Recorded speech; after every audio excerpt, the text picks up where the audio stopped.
I am going to tell you the story of a cursed village. The church excommunicated it in 1255 and cursed it in 1511. No pope has lifted the curse in over 500 years. And I know why. You will hear this as fiction. Better that way. My name is Vega Lostal. I am a writer. I make my living dismantling legends, proving that cursed villages are villages with bad press and ghosts are drafts of air. I have been doing it for 10 years. 4 books published. Not a single mystery left unsolved. Until Trasmoz.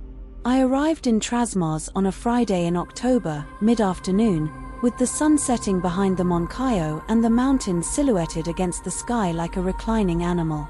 The road from Tarazona climbs through olive groves and withered vineyards, crosses a couple of stone villages that look asleep, and suddenly narrows into a track that promises nothing. There are no tourist signs. There are no directions on Google Maps. Trasmoz does not want to be found. The village appeared all at once as I rounded a bend, a fistful of grey stone houses huddled on the mountainside, dominated by the ruins of a hexagonal castle cut against the sky like a broken crown. 88 inhabitants, according to the census. The main square confirmed it. 1 bar, 1 church, 1 palota court, and a silence so thick you could hear my car engine cooling. The Moncayo occupied everything to the north. It was not that you could see it from the village, it was that you could not stop seeing it. A mass of rock and beech forests that blocked the sky like a wall, so close it seemed to lean over the houses.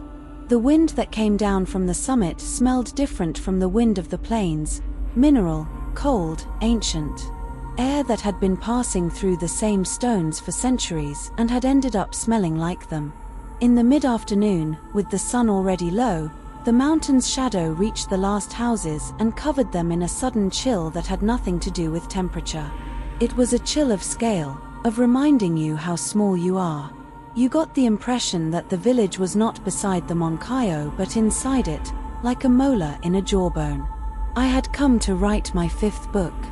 Trasmoz, the only excommunicated village in Spain, struck me as perfect material, a medieval curse born from a dispute over firewood between some stubborn villagers and some greedy monks. Village folklore turned internet legend. My specialty. My last book, The House That Wasn't Haunted, had dismantled the legend of a Galician house supposedly inhabited by the ghost of a nun. It turned out to be a plumbing problem and an estate agent with imagination. It sold well. The publishers wanted another. I wanted Trasmoz. But that was before I entered the house. The woman who opened the door of the house I had rented stood 5 feet tall and wore the expression of someone who has spent 84 years not wasting time. White hair pulled into a tight bun, square jaw, farmer's hands, large knuckles, short fingers, nails with a half-moon of soil and dark eyes that assessed me in 2 seconds and decided I deserved a chance. "You're the writer." It was not a question. In a village of 88 people, news arrives before cars. Vega Lostal.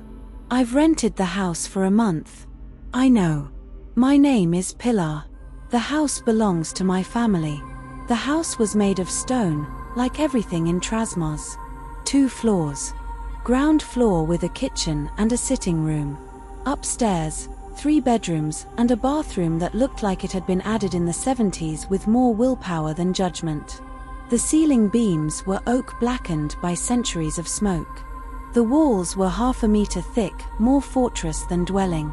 It smelled of cold stone, of time, and of something else I could not identify, a sweet, dense smell, like old wax. Or like people. The staircase creaked on every step with a different note, as though each plank had its own grievance. The windows were small, narrow, designed for an era when light was a luxury and cold the real enemy. They let in just enough to spare you a candle at noon, but the interior always kept an amiable dimness, like a church between services. I placed my hand on the sitting room wall. 1/2 meter of stone, cold and smooth, with centuries of dampness condensed under my palm.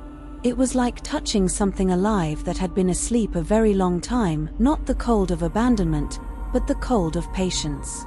Pilar showed me the kitchen, butane gas, an Italian coffee maker, a refrigerator that hummed like an old bumblebee, and gave me 3 keys.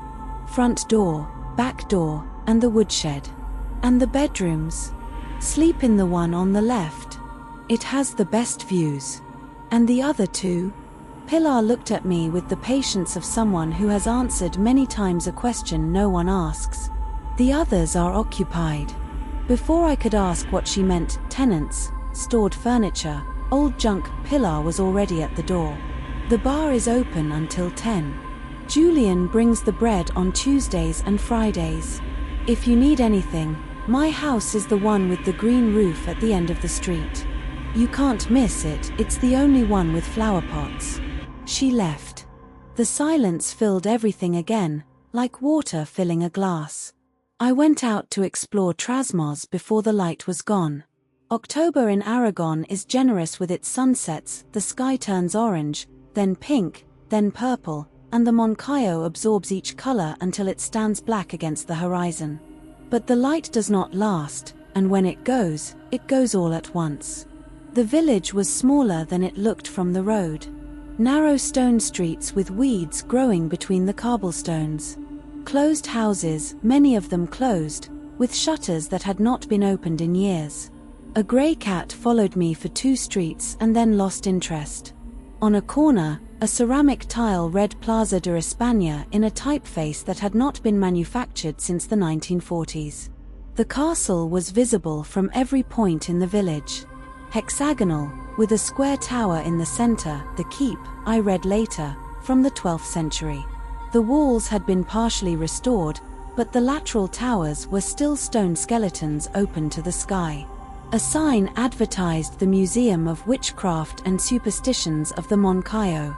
Admission, €2. Closed in October. I took out my phone to take photographs. The castle at sunset. The empty streets. The church of Nuestra Señora de la Huerta, with its square bell tower and a wooden door that looked as though it had not been opened since the Council of Trent. I checked the photographs on my screen. The first ones were fine, grey stone, purple sky, decent composition. But in 3 of them there was something odd. Shadows. Not the normal shadows that buildings cast at sunset, but additional shadows. Elongated shapes on the ground of streets that did not correspond to any visible object. As if people had been standing in the places where I had photographed empty streets. I deleted them. I thought, October light, the low angle of the sun, some optical aberration in the phone. I took 3 more photographs. The same shadows. I deleted those too. And I stopped taking photographs. The bar was called Casa Wanjo and it was exactly what I expected. 5 formica tables, a television on with no sound, a zinc bar with a beer tap and a coffee machine that had seen better days. The owner, Wanjo, presumably, was a man of 60 with the face of someone who had never been in a hurry about anything. He served me a cana without my asking. The writer, he said, placing a dish of olives in front of me. Pilar told me you've come to write about the curse. About the excommunication. And the curse. The real history, not the legend. Around here we don't make much of a distinction between the 2. There were 3 other people in the bar.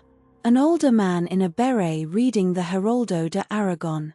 A middle-aged couple eating dinner in silence. And at the table in the back, a young man, 30, dark hair cut close, thick wool jumper, large hands of someone who works outdoors, who drank a glass of red wine and looked at nobody. But he had looked at me when I came in. 1 second. Enough to assess me and decide I was of no interest. I asked Wanjo who he was. Inigo. Pilar's grandson. Shepherd. Doesn't talk much. To people, or in general. Wanjo looked at me with an expression I could not read. He talks. But not always to who you'd think. I did not understand what he meant. I would later. I had a tortilla and a piece of local cheese for dinner.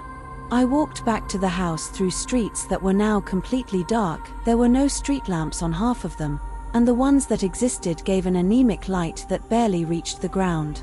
Walking through Trasmoz at night was like walking through the inside of something. The closed houses did not seem empty but attentive, not from the windows, which were dark and sealed, but from the air itself, from the gaps between the stones, from the space between one wall and the next. My footsteps sounded too loud, like an intrusion into something that had been still for a very long time. And if I stopped and listened, there was something more than silence. A texture. A density. Like when you enter a room where people have been a moment ago, the bodies are gone but the air still holds their shape. With every step, that density recomposed itself behind me, patient, like water closing over a stone. I reached the house. I went upstairs to the bedroom on the left. The bed was made with sheets that smelled of lavender and wardrobe. I brushed my teeth. I got into bed. And before turning off the light, I did something I always do in new places. I touched the walls. An absurd habit I have had since childhood, checking the temperature of the stone, the texture, the solidity. The walls of my bedroom were cold. 800-year-old stone, cold as it should be in October. I stepped out into the corridor. I touched the door of the middle bedroom. Cold. I touched the door of the bedroom on the right. Warm. Not hot. Warm. Like the skin of someone sleeping. Like a door on the other side of which a body is radiating heat. Heating pipes, I thought. Some pipe running through the wall. A perfectly rational explanation for a door that should not be warm in a stone house with no central heating. I went to bed. I closed my eyes. And I dreamed of my mother. I had not dreamed of her since I was 18. In the dream we were sitting in a kitchen that was not ours, a stone kitchen, with oak beams and the smell of thyme, and my mother was peeling potatoes and telling me something I could not hear. Her lips moved, she looked at me, she smiled, but no sound came out. As if she were speaking a language I had forgotten. I woke at 4 in the morning with the certainty that someone had just left my room. Not a sound. Not a movement of air. An absence. The feeling that a space that had been occupied had just emptied. The air beside the bed still held the shape of someone, a density, a warmth that was dissipating as I opened my eyes. Like walking into a kitchen where someone has just turned off the stove, the flame is gone, but the heat is still there, withdrawing. I lay motionless, staring at the ceiling, listening to the silence of Trasmoz. And the silence, for the first time, did not seem empty. It seemed full.